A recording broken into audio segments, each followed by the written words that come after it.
संस्था की शुरुआत कैसे हुई? आपने क्या सोचा? इंस्पिरेशन कहाँ से मिली आपको? नहीं, शुरू से एक तो मैं यहाँ पे जब मेरे 2 भाई थे, जो क्या नाम है, एक भाई का मर्डर हो गया था। आपके भाई का मर्डर? मेरे भाई आसिफ था, जो मर्डर हो गया था। उस टाइम मैं 8th क्लास में थी।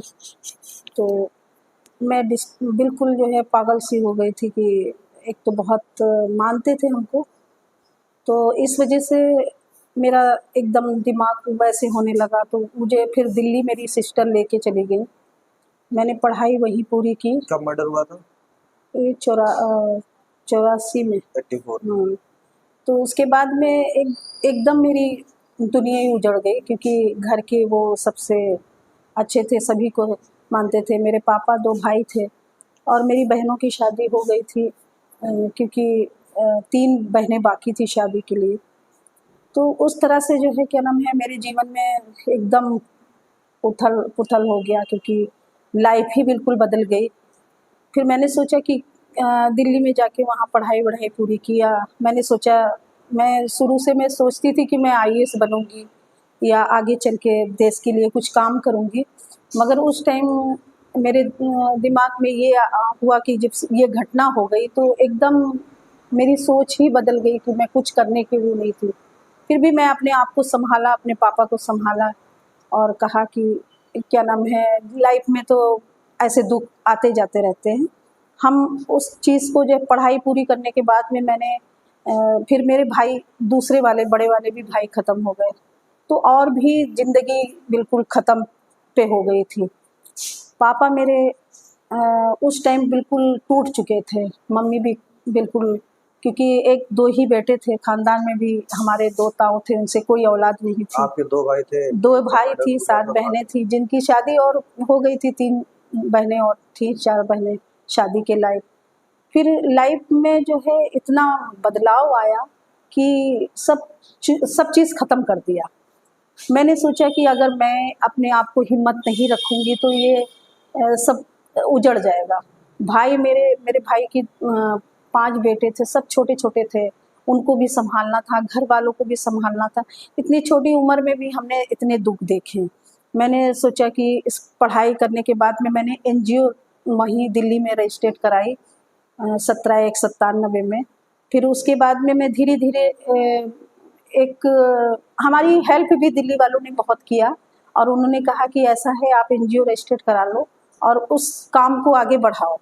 तो सबसे पहले हमें वहाँ पे जो है बस्ती विकास केंद्र, जो आईटीओ पे जो स्लम विभाग से मिलता है, उन्होंने 2 रूम हमको चलाने के लिए दिया। वो अलॉट कर देते हैं कि आप चलाइए, और बहुत उन लोगों ने हेल्प किया हमारी कि आगे, वो मेरी कहानी को जानते भी थे और वो उन लोगों ने बहुत हेल्प किया। उसको आगे हमने लेके झुग्गी से लेके काम जो शुरू किया है, तो हम उसको करते ही रहे। उसके बाद में इधर पापा की भी मम्मी ख़त्म हो गई और भी एक ज़िंदगी में उतार-चढ़ाव आए और भाइयों के बच्चों को भी जो है सँभालना था। अगर हम उनको यहाँ छोड़ देते तो वो किस रास्ते से निकलते, ये तो ऊपर वाले ही जानता था। मैंने सारे बच्चों को, 3 बच्चों को लेके गई और वहीं पढ़ाया-लिखाया, उनको ऐसी शिक्षा भी दिया, साथ में उनको अपने ख़ानदान के बारे में बताया कि वो चीज़ मत करना जो हमारे ख़ानदान में कभी ना हुआ हो। तो आज माशाल्लाह बच्चे भी बहुत अच्छे हैं और पढ़ाई-लिखाई भी करके और अपने जॉब पे भी हैं। तो लाइफ में मैंने खुद सोच लिया था कि अब शादी ही नहीं करना है, क्योंकि अपने पापा को देखना, घर को देखना, और कुछ हमारे जो वहाँ पुश्तैनी मकान है पखरपुर में, वहाँ के लोगों ने, एक पड़ोसी थे, उन्होंने भी हमारे साथ बहुत बुरा किया कि वो मकान को कब्जा करने की कोशिश किया। तो इस तरह से जो है लाइफ में बहुत, और यहाँ के जो पुलिस डिपार्टमेंट थी और यहाँ की मीडिया थी, उन लोगों ने बहुत सपोर्ट किया मेरा, और मैं उनका शुक्रगुजार हूँ कि उन्होंने बहुत, अगर हेल्प नहीं करती तो इतनी बड़ी लड़ाई हम नहीं लड़ पाते। तो सब लोगों ने मिल के मेरा साथ दिया और आज मैं जीवन में यही सोचती हूँ, सभी को यही समझाती हूँ कि लाइफ में करना है, कुछ ठाना है तो करके रहो, क्योंकि ये ज़िंदगी है, कभी दुख आता है, कभी सुख आता है, और लाइफ को आगे जीना चाहिए। खुशहाल से जीना चाहिए, क्योंकि हमारी ज़िंदगी में भले ही कुछ नहीं है, मगर आज हमारे पास में इतनी महिलाएं हैं कि हमने शादी नहीं किया, यही सब मेरे बच्चे हैं, यही मेरी जो भतीजे हैं, यही मेरे बच्चे हैं, यही सब है। तो लाइफ की कठिनाई जो हमने सहा है वो दुख भरी, तो कोई नहीं जानता है कि मैं किस तरह से जी हूँ दिल्ली में रह के, और इतने बड़े शहर में इतना संघर्ष करके, क्योंकि हमें कोई जरिया नहीं था। तो मैंने एक हैंडीक्राफ्ट का जो है आर्टिफिशियल ज्वेलरी वगैरह, वहाँ पे किसी से कांटेक्ट किया, जो एक एनजीओ की थी, तारा की थी प्रोजेक्ट, तारा प्रोजेक्ट एक कंपनी थी, उनसे मैं जुड़ी। वो भी महिला बहुत अच्छी थी, वो भी अनमैरिड थी, और उन्होंने भी संघर्ष किया और आगे बिजनेस को आगे बढ़ाया। तो उनके साथ मिलके हमने काम शुरू किया था, और इसी से मैं अपने बल पे अपने पैरों पे खड़ी होके लोगों की अपने बच्चों की परवरिश, अपने भतीजों की परवरिश, अपनी बहनों की शादी किया, सभी अपने घर पे हैं। मगर ये है कि आज भी हम उन लोगों के साथ में इन्वॉल्व इसलिए रहते हैं कि कोई गलत रास्ते पे नहीं चला जाए या कहीं कुछ गलत ना हो। तो एक गार्जियन के तौर पे अभी भी हम सबको समेट के रखे हुए हैं। और आपकी कितनी बड़ी टीम कितनी हो गई अब आपकी? जी, आपकी जो टीम है वो कितनी बड़ी हो गई, कितने लोगों की हो गई? वो हो गई है 7-8 हजार हो गए। 7-8 हजार लोग हाँ, आपसे जुड़े हुए? क्योंकि मुजफ्फरनगर में भी शुरू किया, बिहार में भी शुरू किया, तो सारी टीम हर जगह बनती जा कितने रही है। स्टेट में आपके जो काम ये कर रहे हमारे जैसे एक बिहार में चल रही है, और हरियाणा में है, यूपी में तो शुरू ही कर दिया था, और बाकी के छोटे छोटे एरिए में जैसे बागपत है, मुजफ्फरनगर है, ऐसी ऐसी जगह पे शामली वगैरह में उन लोगों को भी हम लोग सिलाई से और उससे काम करना शुरू करवाया, तो कर ही रहे हैं। अवेयरनेस कैसे फैलाती हैं लोगों को, जो महिलाएं हैं उनके अधिकार के बारे में वो कैसे बताती हैं? घर नहीं घर नहीं, जाके आज बताती हैं कैसे? कुछ महिलाएं जो हमारे पास आई थी तो कुछ नहीं जानती थी। ऐसा होता था कि वो पति से मार भी खाती थी और रहती भी थी, क्योंकि वो नहीं जान पाती थी कि हमको किससे मिलना है, किससे क्या करना है। तो कुछ अब महिलाएं ऐसी हो गई हैं, वो खुद अपने पैरों पे खड़ी हैं और वो हस्बैंड की मार भी नहीं सकती। आपने भी बताया कि बहुत सारी महिलाएं ऐसी हैं जो अपने पति का उत्पीड़न करती हैं। नहीं, अब इतने साल में तो नहीं हुआ था, अब ये इस साल जो हुआ है वो लगातार जो देखने को मिल रहा है कि अब पता जो भी महिलाएं क्या नाम है कर रही हैं काम, वो कहीं ना कहीं पति भी पीड़ित है इस मामले कितना से, पीड़ित है आपके साथ? बहुत पीड़ित है। क्योंकि अगर उसमें जो है कितने लोग जो सही भी हैं और कहीं गलत भी हैं, और किस तो तरह जो से? क्योंकि उस तरह से लोग वो सोचते हैं कि नहीं, ये पति जो है पहले से ही ये जो मारता पीटता था, ये उसी की गलती है। जब ये सामने पूरा केस आता है, जबकि मैंने रिसर्च किया है पूरे केस को, 2-3 ऐसे केस आए हैं कि जो लेडीज सता रही है हस्बैंड को, तो कहीं ना कहीं तो कुछ कमियां हैं जो इस तरह से इतना भी जागरूक नहीं होना चाहिए कि पति को ही परेशान करे। क्या परेशानी में ये है कि अभी कुछ किसी से अफेयर चल जाता है, पति बाहर होते हैं, तो इस तरह का भी मामला हमारे पास में आया था। बाद में पता चलता था, बाद में वो पति तो बाहर रहता था, आगे कौन आ रहा है कौन कर रहा है उसके पीछे ये सब चीज हो रहा है। अब दुनिया इतनी बड़ी है, वो सोचते हैं कि यहाँ की चकाचौंध में कि कुछ एक्स्ट्रा हमको घूमने को मिले या हमें कुछ अच्छी चीजें खाने को मिले या पहनने को मिले, ये चीज़ उन लोगों की थिंकिंग में थोड़ा सा आ रहा है। मैं यही कहना चाहूँगी कि हस्बैंड है, बच्चे हैं, उनकी लाइफ को खराब ना करें, क्योंकि वही जिंदगी है, चाहे थोड़े में। इस तरीके के कितने केसेस आ चुके हैं? अभी तो हमारे पास 3 आ चुके हैं इस केस को। 3 ऐसे केस आए? हाँ, 3 ऐसे केस आए हैं जो नाजायज सताए, क्योंकि वो बहुत शरीफ लोग हैं, अच्छे लोग हैं, और कहीं से कहीं तक हम लोगों ने पूरा जो है उसका बायोडाटा निकाला है, जो कहीं से कहीं तक वो अपनी वाइफ के चक्कर में अपने घर वालों को छोड़ दिया था। 10-10 साल हो गया अपनी बहनों से नहीं मिलते थे कि वो किसी से मिलने ही नहीं देती थी। तो इस तरह की बहुत सी कहानी, क्योंकि मैं ऐसे बिलीव नहीं करती हूँ कि कोई कहेगा तो मैं उसको मानूंगी, क्योंकि वहाँ जाने के बाद में, लोगों से बात करने के बाद में, तब मुझे पता चलता है कि हाँ ये सच्चाई है। तो ऐसे भी केस आते हैं। तीनों, मगर 3 केस जो आए वो तीनों एक्स्ट्रा मटेरियल जेंट्स, हाँ बस यही चीज चल रहा है। बाकी और कोई और रीजन होता है? और कोई बीच में ये होता है कि एक होता है कि सरकार हमारी है, हम ये अगर गलत रिपोर्ट लिखा देंगे तो इनको परेशान करेंगे, तो ये चीज़ गलत है। मैं तो सभी से कहती हूँ कि लड़ाई अपनी जगह पे लड़ के अपने घर में रहें, अपने बच्चों के साथ रहें, क्योंकि ये लाइफ नहीं है, लाइफ खराब हो जाएगी आगे चल के।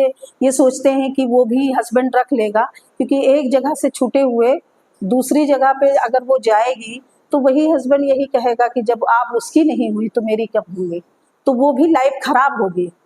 तो ये चीज़ बहुत अभी जागरूकता लानी है लोगों में कि ये जो आप फेसबुक में देख रही हैं वो रियल नहीं होता है कुछ, क्योंकि आप लोग फेसबुक में और इसमें देखती हैं, यूट्यूब में देखती हैं, उससे आपका दिमाग जो खराब होता है। इंस्टाग्राम पे वो गलत चीज़ ना देखें, सही चीज़ देखें, सही सोच रखें, जिससे आगे चल के आप लोगों की परेशानी को दूर हो सके। भारतीय व्यवस्था में ऐसा है कि महिला अगर एक बार शादी कर लेती है तो दोबारा शादी करने में कोई प्रॉब्लम होती है, ऐसा नहीं, होता है?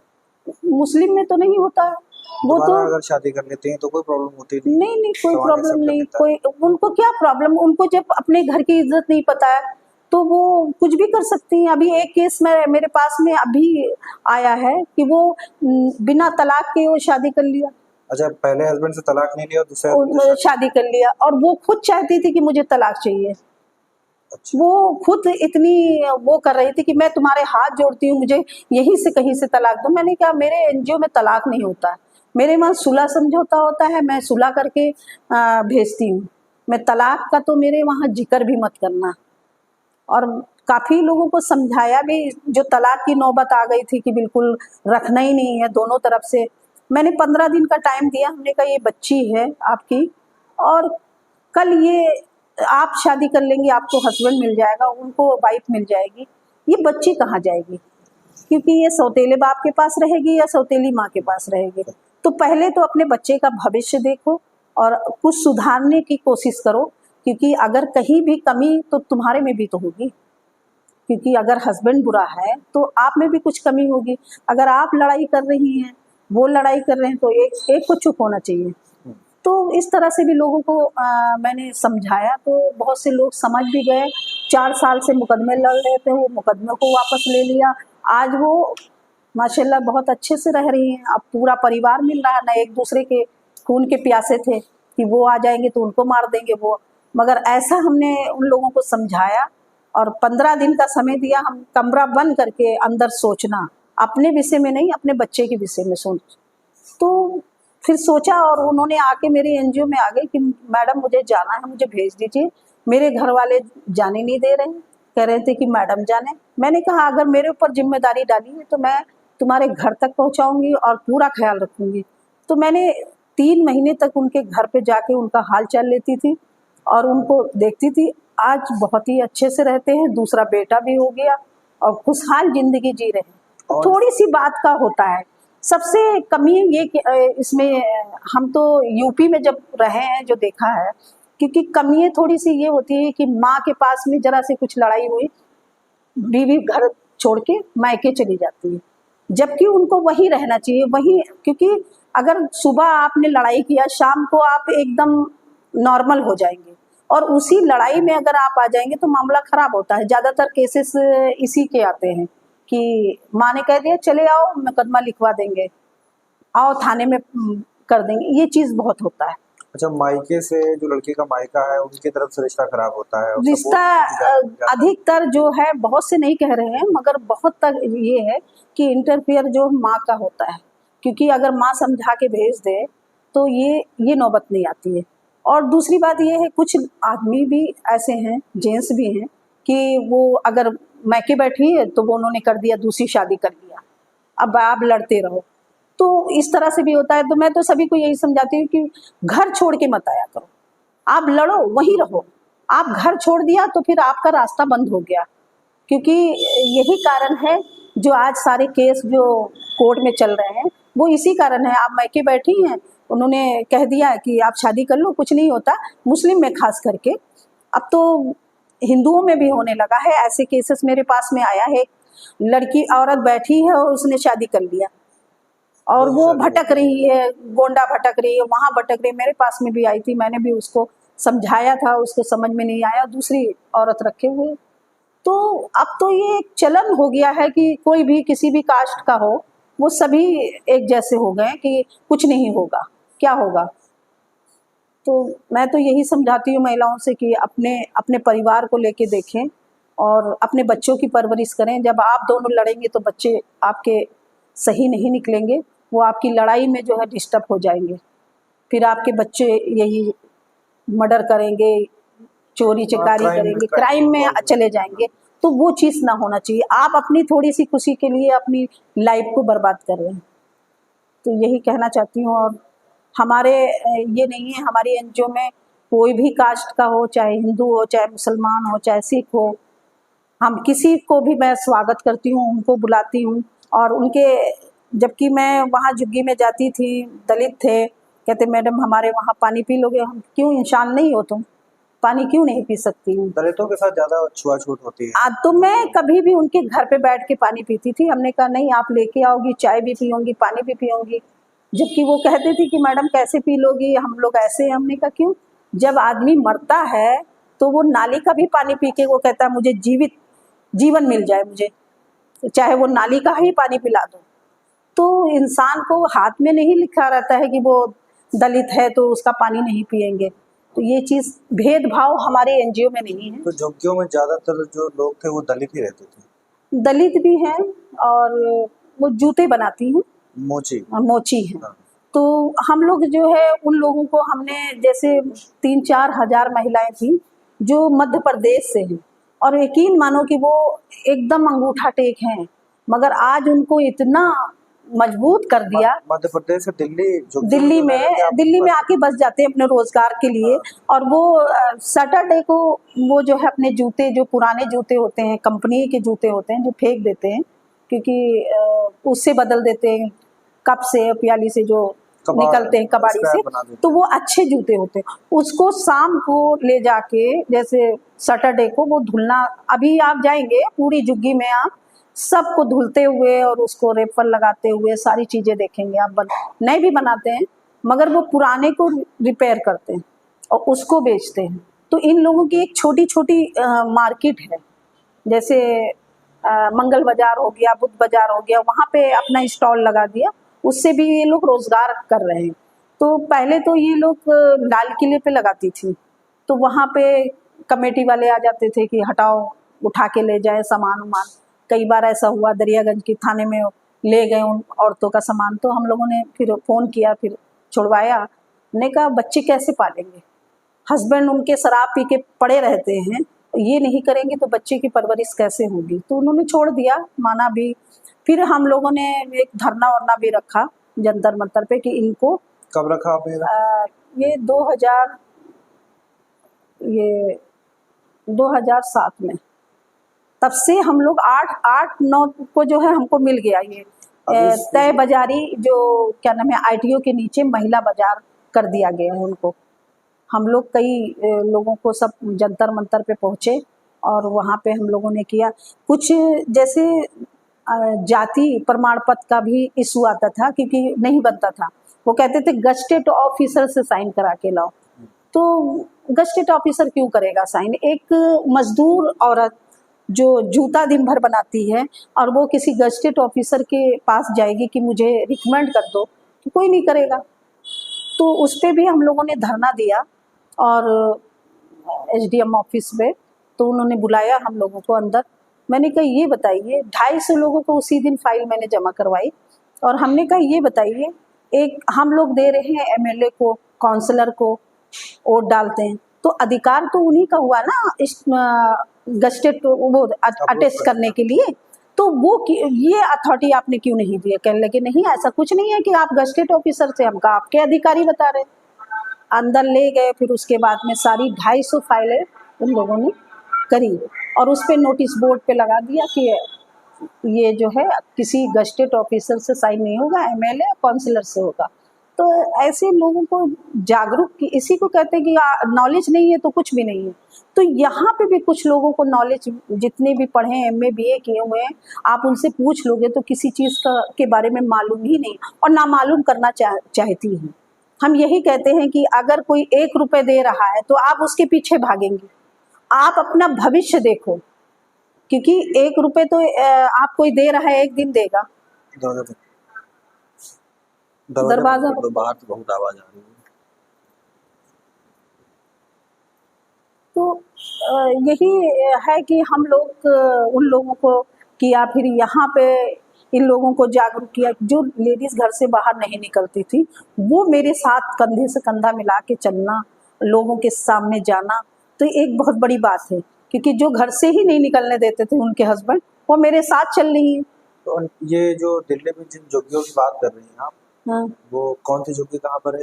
ये सुंदर नगरी है, नंद नगरी है, और वेलकम है।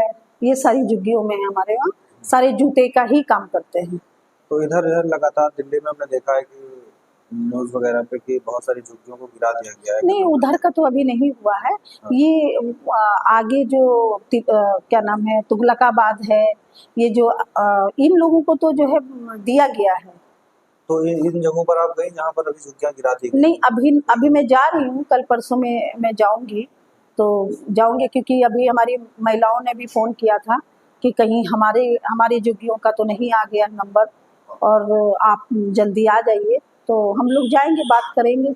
जिन झुग्गियों को गिरा दिया गया है वहाँ जाएंगे क्या? हाँ जी, क्या चीज़? वहाँ पे जाके, क्योंकि वहाँ तो बिल्कुल ही ख़त्म कर दिया गया, बिल्कुल कुछ नहीं बचा है। वो कहाँ है, उनके आई कार्ड भी जो है, वो वोटर ID कार्ड भी ख़त्म कर दिए गए हैं, जिससे वो लोग परेशान हैं। तो हमारी टीम जाएगी वहाँ पे भी, पता करेगी क्या है। क्या मदद करेंगे आप? अब मदद यही गवर्नमेंट से कर सकते हैं। हमारे पास तो ऐसी कोई अर्निंग नहीं है कि जो हम किसी को धन से मदद कर दें। बस ये है कि हमारी टीम अधिकारी, उच्च अधिकारी के पास जाएगी, या तो उनको घर दिया जाए कहीं, जो अगर इतने साल से 50 साल से जो रह रहे हैं, और उनको मकान देना चाहिए। तो इसके लिए भी हम लोग अभी जाएंगे, परसों निकलना है मुझे, तो जाके बात करेंगे।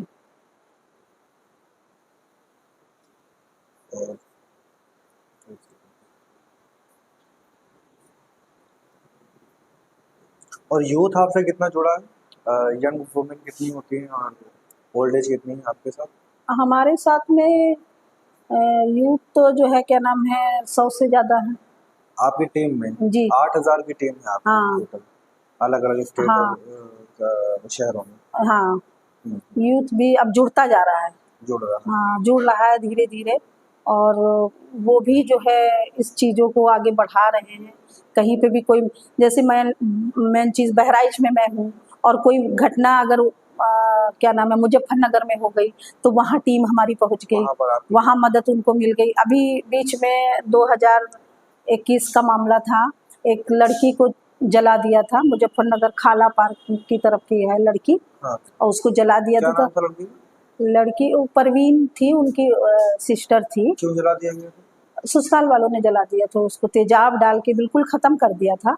तो कोई सुनवाई नहीं थी, तो मेरी टीम दिल्ली से ही गई, हम लोग भी गए, हम लोग वहाँ पे SP DM के पास में, तो फिर तब कार्रवाई हुई है। मीडिया को भी साथ में लिया, तो फिर वो पकड़े गए हैं, नहीं तो खुला घूम रहा था। मीडिया मेंबर्स भी आपके साथ जुड़े? नहीं, मीडिया भी बहुत सपोर्ट करती है, हमारे सारे मीडिया हमारी बहुत सपोर्ट करती है। कोई भी काम होता है तो वो हमारा पूरा सपोर्ट करते हैं। ये तो मेरा बल है कि मीडिया मेरे साथ है, भले ही पैसा नहीं है, मगर मान सम्मान तो है कि वो लोग हमारा साथ देते हैं। तो आप जो काम करती हैं उस काम को सोशल मीडिया पर अपलोड करिए, आपको पब्लिक डोनेशन नहीं, हमारा रहता है। बहुत सारे ऐसे लोग हैं, बहुत सारे NGO जिनको पब्लिक डायरेक्ट डोनेट कर देती है पैसा। नहीं, हम लोग जो भी प्रोग्राम वगैरह होता है वहाँ पे हम लोग करते हैं, और सोशल मीडिया पे भी डालते हैं, हमारा न्यूज़ भी आता है। अभी मैंने लड़की को भेजी थी, उसमें जो है अमर उजाला में निकाला था, लड़की को ससुराल गई है, वो 5 महीने से अपने घर बैठी हुई थी, तो यहीं से सुलह हुआ है और यहाँ से गए हैं। मेरा कहने का मतलब है कि सुलह होने के बाद में हम स्टाम्प पेपर पे उसको लिखवाती हूँ, गवाहों के साइन होते हैं, दूसरी बात 15 दिन के बाद में हम यहाँ बुलवाते हैं कि दोबारा आप cancel कोई मैटर तो नहीं है, दोनों से पूछा जाता है।